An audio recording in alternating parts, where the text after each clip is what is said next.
जय हिंद किसान साथियों, राम राम। आज का विषय हमारी जो गेहूं की फसल है वो जो है उन पर है। ये जो आप गेहूं देख रहे हैं HD 2888 वैरायटी लगाई गई है। पूसा की HD 2888 वैरायटी लगाई गई है और इससे जो है मैं प्रति हेक्टेयर जो है 25 से 30 क्विंटल प्रति हेक्टेयर उत्पादन हर वर्ष लेता हूं। तकरीबन मुझे 5 वर्ष से मैं लगातार इन कई तरह की वैरायटियाँ लगाई हैं। DBW की भी लगाई है, पूसा की भी लगाई है, HD की भी लगाई है और भी अन्य जो रिसर्च बीज हैं उनके अलावा मैंने और फसलें भी ली हैं। लेकिन मौसम चाहे कितना भी अनुकूल हो, कैसी भी स्थिति हो, मैंने अपने उत्पादन को जो है वो स्तर रखा है और इनसे ज़्यादा उत्पादन ही लिया है, इनसे कम उत्पादन नहीं लिया है।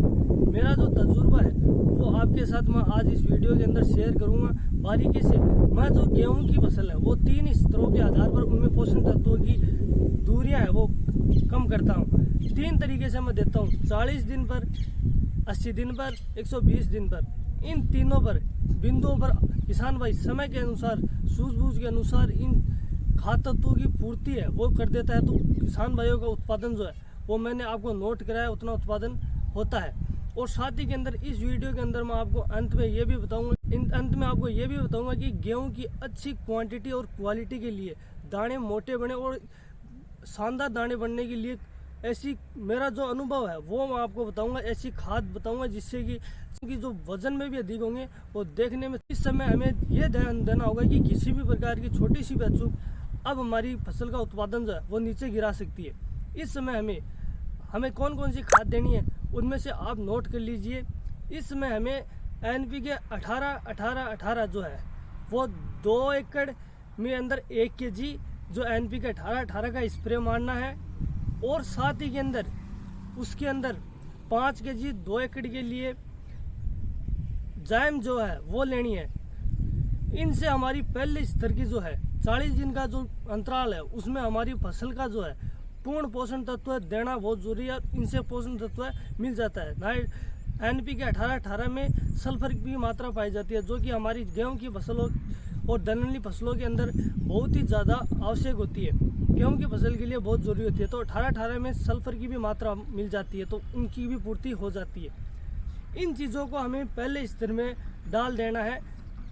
इनके पश्चात हमें क्या देना है, दूसरा स्टेज में जब हमारे गेहूँ बढ़ जाते हैं, जब हमारे गेहूँ अपनी बाड़ियाँ निकालने की पहले की कंडीशन में होते हैं और बाड़ियाँ निकालने की कंडीशन में बढ़ते होते हैं, उस समय हमें पोषण तत्वों की कोई भी कमी नहीं रहनी चाहिए।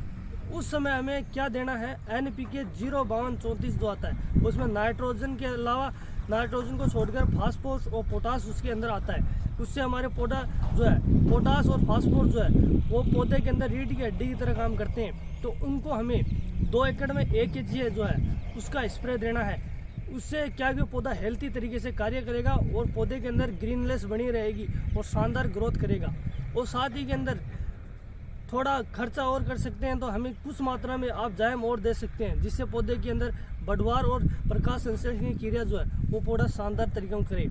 अब जो हम 120 दिन के अंतराल पहुंच चुका होता है और बाड़ियाँ बनने स्टार्ट हो जाती है और दाने जो दूध अवस्था में होते हैं उस समय तो तय हो जाता है कि इस समय हमने कोई अचूक कर दिया तो मानो कि उत्पादन जो है वो नीचे 100% जाएगा। तो उस समय हमें कौन कौन सी चीज़ें देनी है और मैं जो आपको बताने जा रहा हूँ खास जो सीक्रेट है वो भी इसी समय देना है हमें। उस समय हमें आपको जो है देना है NPK 0050 जो आता है वो देना है। 2 एकड़ 1 kg NPK 0050 का स्प्रे देना है। और साथ ही के अंदर 1 kg हमें बोरोन देना होगा उस समय, ताकि पौधे के अंदर ऐसे जो दाना जो है वो एकदम हेल्थी बने और शानदार बने। और साथ ही के अंदर जो सीक्रेट में कैल्शियम नाइट्रेट जो है वो अब 1 kg से कम भी ले सकते हैं 2 एकड़ के लिए, उनको भी ज़रूर लें। उनसे दाने की क्वांटिटी और वजन में शानदार होगा कैल्शियम नाइट्रेट से।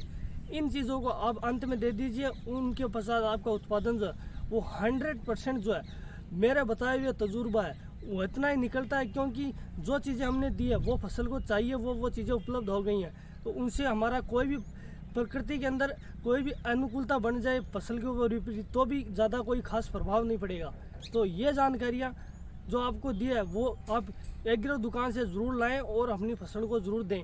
और साथ ही के अंदर इस जानकारी को आगे किसानों तक शेयर करें, ताकि किसानों को भी आगे जानकारी को पता लगे और वो इन जानकारी का लाभ ले सके।